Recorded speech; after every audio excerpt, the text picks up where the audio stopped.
How to join a room in Ludo King.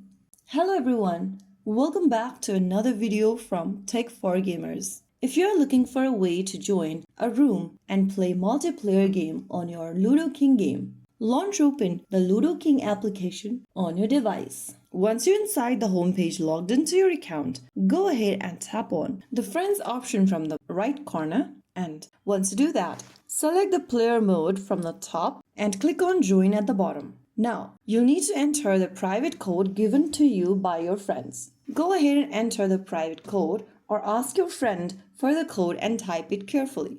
Once you are done, click on Join Room. Once you click Join Room, if the code is correct, you'll be able to get inside the room and play together with your friends. So that is how you join a room in Ludo King. If you found the video helpful, don't forget to like, share, and subscribe to our channel. I will see you again in the next video. Thank you for watching.